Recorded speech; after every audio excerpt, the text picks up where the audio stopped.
Selamat pagi teman-teman yang terkasih dalam Tuhan Yesus Kristus. Setelah kita berbagi pengalaman, marilah pada kesempatan ini kita belajar dari kitab suci tentang bagaimana kita memaknai hidup kita yang mungkin dulunya hidup kita ini mengalami kecanduan, ketagihan, narkoba, merokok, dan hal-hal yang lainnya yang membuat kita jauh dari Allah, yang membuat kita tidak lagi bersama Allah. Teman-teman yang terkasih, sebelum kita melihat jauh lebih dalam hidup kita, marilah kita pada hari ini belajar dari kitab suci. Kita belajar dari Yesus Kristus sendiri yang adalah sumber keselamatan dan maha pengasih bagi anak-anaknya. Bapak, teman-teman, saudara-saudara sekalian, dalam kitab suci 1 Korintus bab 6 ayat 19 sampai 20 dan Roma bab 12 ayat 1 sampai 2, Tuhan Yesus mengajarkan kita bahwa panggilan memuliakan Allah dengan tubuh. Teman-teman, saudara sekalian, sudah jelas di kitab suci telah mengajarkan kita bahwa tubuh kita ini adalah kita dipanggil untuk memuliakan Allah. Kita dipanggil untuk menjadi bait kudus Allah dalam tubuh kita. Bisa kita lihat lagi dalam 1 Korintus bab 3 ayat 16-17 bahwa tubuh manusia adalah bait Allah yang harus dijaga agar tidak tercemar.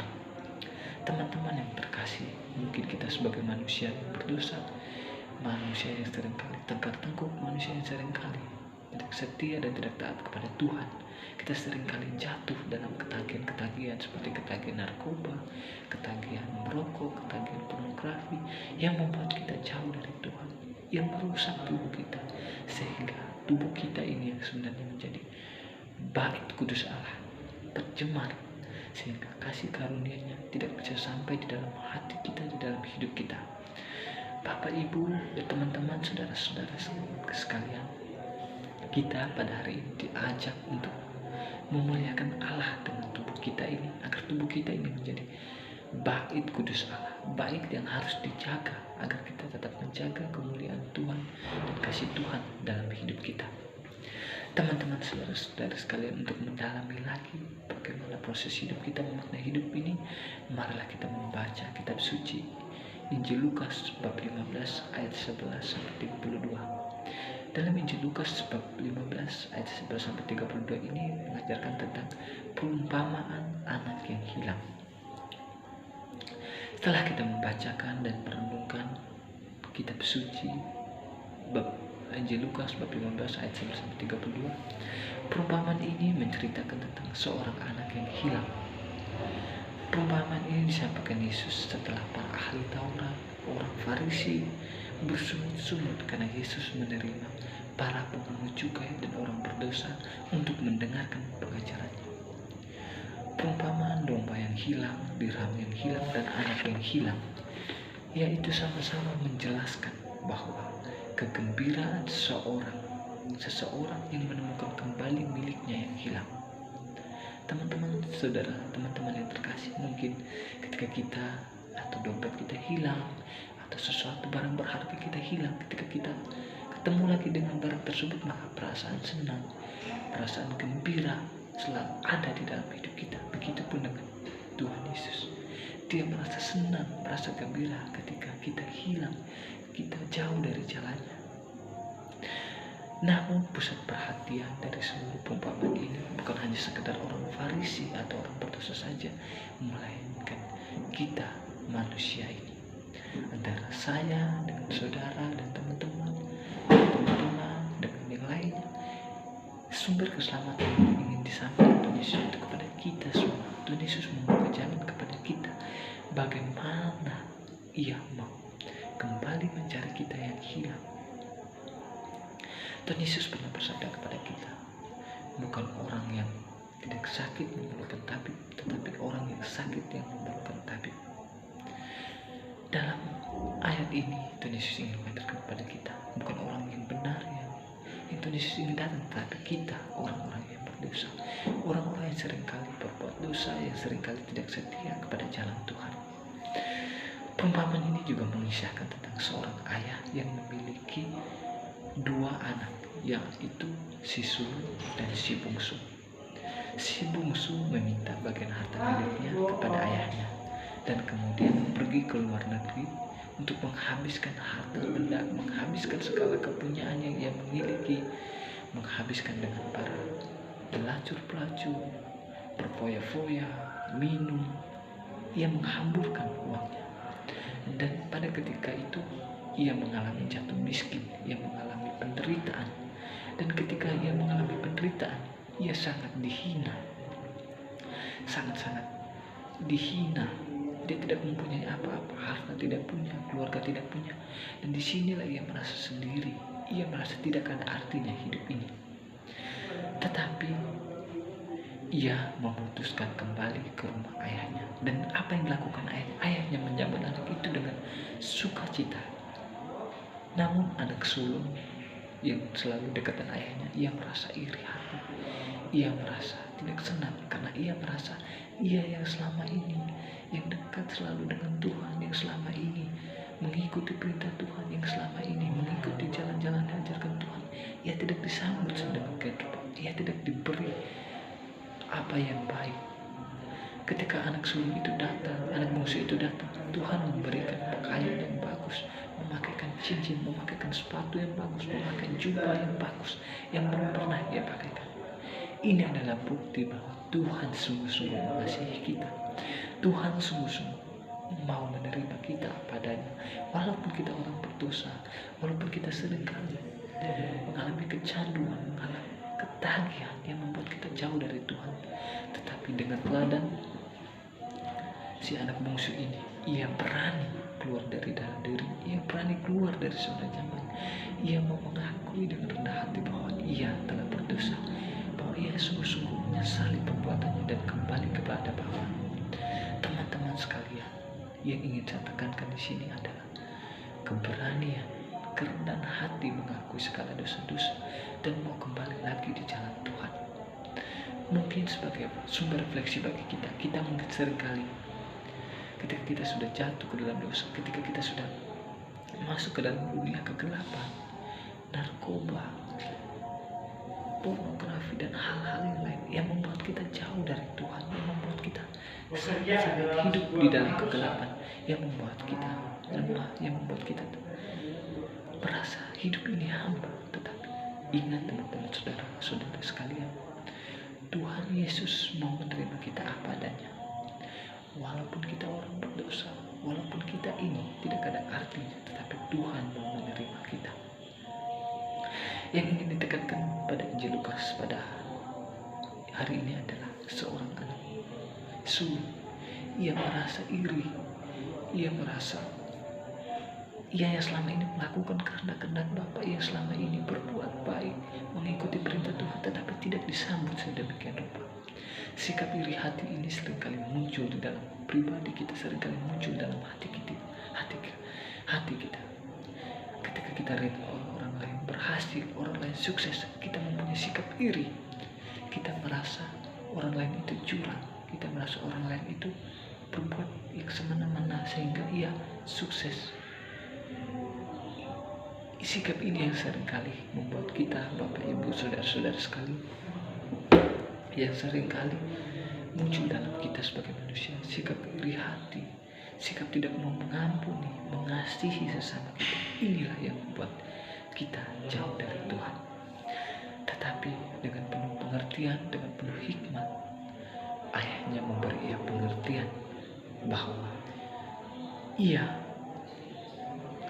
akan selalu beri sukacita, bahwa adiknya harus disambut dengan sukacita karena adiknya yang telah dianggap hilang sekarang sudah kembali lagi dalam rumah Bapa. Dalam perumpamaan ini juga terlihat sangat jelas bahwa Injil Lukas menegaskan bahwa paham keselamatan yang ingin disampaikan Lukas seperti yang tertulis dalam Lukas bab 1 ayat 77, yaitu pengampunan atas dosa-dosa. Keselamatan berkaitan dengan pelepasan manusia dari belenggu dosa karena pengampunan dari Allah yang Maha Pengasih. Ketika kita sudah memperoleh keselamatan, kita melepas segala dosa-dosa, kita melepas segala kefanian kita, kedurhakaan kita, keberdosaan kita, kerapuhan kita yang ada dalam diri kita, sehingga kita memperoleh keselamatan tersebut. Keselamatan hanya diperoleh dari Allah, karena Allah sumber keselamatan, sumber kasih, sumber kekuatan dalam hidup kita. Oleh sebab itu, marilah kita semangat, marilah kita penuh sukacita, penuh pengharapan kepada Allah, karena Dialah sumber keselamatan satu-satunya. Ketika saya membaca dan merenungkan kitab suci ini, saya teringat lagi dengan kisah hidup saya. Dalam kisah hidup saya ini, mungkin ketika kita nakal, ketika kita menyimpang, ketika kita ketagihan merokok atau narkotika atau narkoba dalam hidup kita, pasti seringkali kita dijauhi orang, kita diremehkan orang, kita dihina orang, kita tidak digauli orang. Karena itulah sifat manusia. Orang terkadang melihat orang dari luarnya, dari covernya, tetapi dia tidak melihat bahwa hati kita, bahwa kita sungguh-sungguh dikasihi oleh Tuhan walaupun kita orang berdosa. Terkadang kita sebagai manusia, kita sering menjudge orang, kita sering menghakimi orang, kita sering menganggap orang itu berdosa, merasa diri kita paling baik. Ini adalah perasaan-perasaan kita sebagai manusia. Tetapi Bapak, Ibu, teman-teman sekalian, kita tidak perlu khawatir dengan perkataan orang, kita tidak perlu ragu-ragu tentang orang yang berkata kepada kita, tetapi kita percaya Tuhan adalah sumber keselamatan. Ini bukan urusan saya dengan teman-teman, atau bukan urusan saya dengan yang lainnya, tetapi ini urusan saya dengan Tuhan. Hanya dengan Tuhanlah yang tahu betapa hidup kita, apakah kita berdosa, apakah kita bersalah. Tetapi ingat, Tuhan sumber keselamatan, Tuhan yang selalu mengasihi kita, Tuhan yang selalu memberi kita semangat, keterbukaan hidup kita hanya kepada Tuhan. Teman-teman yang terkasih, sikap tobat diperlukan pula dari manusia, yaitu sebagai tanggapan atas kasih Allah itu. Oleh karena itu, kita harus sungguh-sungguh membuka hati kita dengan tulus hati, membuka pikiran kita untuk mendapat keselamatan itu dari Allah. Ketika kita mau bertobat tetapi hanya ingin dilihat orang, hanya kita munafik supaya orang lihat, oh dia ini baik, oh dia ini hidup sesuai dengan rencana Tuhan, hidup sesuai dengan perintah Tuhan, tetapi itu semua penuh kemunafikan. Tetapi ketika kita mau bertobat, kita sungguh-sungguh menyerahkan hati kita, pikiran kita, perbuatan kita, perkataan kita kepada Tuhan. Memang teman-teman sekalian, kita mungkin sangat sulit untuk bertobat. Seringkali ada tantangan, cobaan yang membuat kita mungkin seringkali jatuh ke dalam dosa, yang mungkin seringkali membuat kita patah semangat, membuat kita seringkali lemah. Tetapi marilah kita berani keluar dari dalam diri kita, kita keluar dari zona nyaman kita, kita mau kembali datang kepada Tuhan dengan penuh rendah hati, dengan penuh pengampunan, dengan penuh kasih, sehingga kasih Allah selalu menyertai hidup kita. Pada kesempatan ini juga Tuhan Yesus mengajarkan kita, jika manusia tidak mau bertobat, maka sia-sialah rahmat itu. Bolehlah teman-teman, jika kita ingin mau bertobat, marilah kita menerima rahmat itu, karena tidak sampai kepada manusia yang membutuhkannya. Teman-teman, jika kita tidak mau bertobat, maka sia-sialah rahmat itu, karena tidak sampai kepada manusia yang membutuhkannya. Karena Tuhan menaruh rahmat kepada setiap orang, dia berdosa atau tidak, Tuhan tetap menaruh rahmatnya. Tinggal kita yang mau menanggapi kasih Allah itu, tinggal kita pribadi kita mau menanggapi bahwa Allah itu sungguh-sungguh hadir, Allah itu sungguh-sungguh menaruh rahmat dalam diri kita. Tinggal kita menanggapi jawaban pertobatan itu. Hal ini dapat kita lihat dan dapat kita temukan dalam kisah Zakheus, di mana sapaan Yesus ditanggapi oleh Zakheus dengan pernyataan penyesalannya. Keselamatan itu pun bersifat komunal, bersifat di mana dalam keselamatan terdapat pendamaian antara manusia dengan Allah dan antara manusia dengan sesamanya. Keselamatan itu tidak hanya monopoli orang yang paham dengan hukum Taurat saja, atau hanya untuk orang yang saleh saja, tapi Allah mencari orang yang hilang dan berdosa untuk diselamatkan. teman-teman, kita ini adalah orang-orang yang berdosa. Bukan orang yang saleh saja yang diselamatkan, bukan orang yang pandai membaca tahu kitab suci, bukan orang yang paham tentang ajaran itu, tetapi kita orang berdosa yang mau diselamatkan oleh Allah. Karena begitu penuh kasih dan maha rahim, sehingga semua orang diundang masuk dalam karya keselamatannya. Teman-teman sekalian, terkadang kita ketika kita sudah memulai sikap tobat kita seringkali hanya memikirkan sikap kita kepada Tuhan, tetapi dengan sesama kita sering mengabaikan, kita sering menganggap tidak peduli dengan sesama. Inilah yang seharusnya menjadi titik temu dalam hidup kita. Mengapa demikian? Percuma kita mengasihi Tuhan yang tidak kelihatan, sedangkan orang-orang yang berada di sekitar kita yang kelihatan tidak kita kasih, malah kita sering menaruh dendam, iri hati, cemburu, dan hal-hal yang lainnya yang membuat kita tidak memperoleh rahmat, yang membuat kita jauh dari Tuhan, sehingga sikap tobat kita, sikap penuh kerendahan hati kita hanya terbuang sia-sia karena kita hanya memikirkan Tuhan yang tidak kelihatan, sedangkan sesama kita yang kelihatan kita tidak memikirkan itu.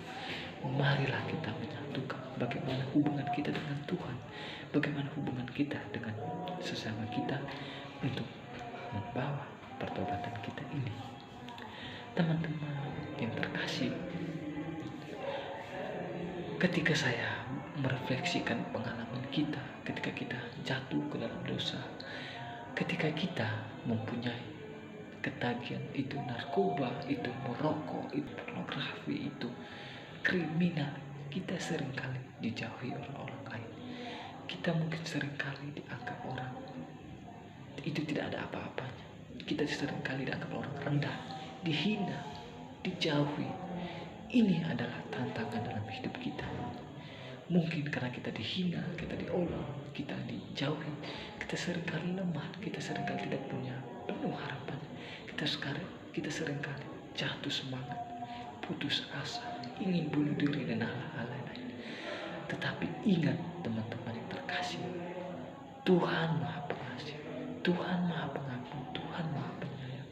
Ketika kita jatuh, ketika kita sudah tidak punya siapa-siapa lagi dalam hidup kita, andalkanlah Tuhan, sebab Tuhan Maha Pengasih, Tuhan Maha Kasih yang sanggup memulihkan kita dari segala kelemahan kita, keberdosaan kita.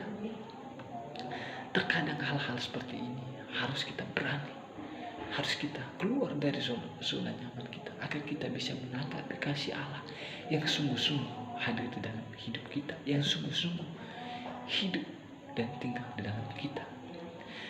Ketika kita sudah mengalami pertobatan, marilah kita sebagai sesama manusia saling mengasihi, saling menaruh cinta kasih. Karena percuma kita mengasihi Tuhan tetapi kita tidak mengasihi sesama. Percuma. Karena marilah kita mengasihi Tuhan, kita mengasihi sesama dengan sebaik-baiknya, dengan seimbang, sehingga kita memperoleh kasih dari Allah. Sebab kasih adalah sumber utama dalam hidup kita. Inti pokok pembahasan saya pada katekesi hari ini, saya ingin menekankan bahwa pertobatan membawa manusia kepada keselamatan. Karena Allah yang Maha Rahim akan melepaskan manusia dari belenggu dosa-dosanya itu. Allah senantiasa menunggu setiap anaknya untuk bertobat dan kembali ke rumahnya seperti anak bungsu tadi. Keselamatan pun tidak hanya ditentukan oleh ketaatan pada peraturan saja, tetapi bagaimana kita bersikap dengan sesama kita. Sikap dan sesama kita ini adalah sebagai contoh kita, sebagai teladan hidup kita, bagaimana sikap tobat kita yang sesungguhnya. Keselamatan juga tergantung bagaimana kita bisa menerima sesama kita, khususnya yang berdosa.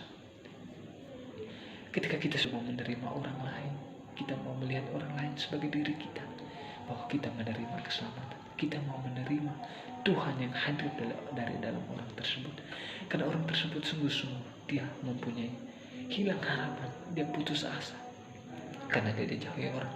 Tetapi ketika kita mau bergaul dengan orang yang berdosa, kita mau mengarahkan hidup dia untuk kembali lagi ke jalan Tuhan, maka kasih karunia Allah selalu menyertai kita, dan disitulah keselamatan untuk semua orang. Dan keselamatan bukan hanya urusan pribadi dengan Allah, tapi juga menyangkut hubungan yang harmonis antara manusia dengan sesamanya. Pertobatan bukan hanya penerimaan kembali orang yang berdosa oleh Allah, tetapi juga penerimaan oleh komunitasnya. Inilah aspek komunal dari keselamatan. Oleh sebab itu teman-teman yang terkasih dalam Tuhan Yesus Kristus, marilah kita membangun sikap tobat kita. Marilah kita memulihkan tubuh kita yang fana ini, tubuh kita yang seringkali merusak bait Allah dan diri kita. Marilah kita membangun kembali sikap tobat kita, sikap rendah hati kita, sikap mau mengasihani sesama, sehingga kasih karunia Allah menyertai hidup kita. Teman-teman sekalian, marilah kita merefleksikan jauh lebih dalam hidup kita, pengalaman kita. Karena dengan pengalaman kita, kita lebih mendewasakan pola pikir kita, iman kita, pribadi kita agar lebih dewasa, agar lebih kokoh, agar lebih kuat dengan pengalaman tersebut. Karena pengalaman dapat mendewasakan iman kita, mendewasakan pikiran kita, sehingga kita tidak lemah lagi, sehingga kita tidak putus asa lagi dalam menghadapi masalah, karena kita sudah mempunyai dasar hidup, yaitu pengalaman yang mendewasakan. Inilah sikap tobat kita. Kita harus berani mengakui dengan rendah hati kita mau bertobat. Teman-teman yang terkasih, semoga dengan pengalaman ini, dengan kitab suci yang telah diajarkan Tuhan Yesus Kristus, kita kembali dikokohkan iman kita, kita kembali dikuatkan oleh kasih karunia-Nya, sehingga perbuatan kita, sikap kita di hidup ini sesuai dengan jalan Tuhan, sehingga kita kembali lagi tidak tercandu oleh narkoba, merokok yang merusak bait Allah, tetapi kita dibangun untuk menjadi, diri kita dibangun, hati kita dibangun untuk menjadi sarana kehadiran Allah, sarana keselamatan, sarana sumber cinta kasih dalam diri kita, sehingga kita dapat mewartakan kepada sesama. Berkat Allah menyertai kita. Amin. Puji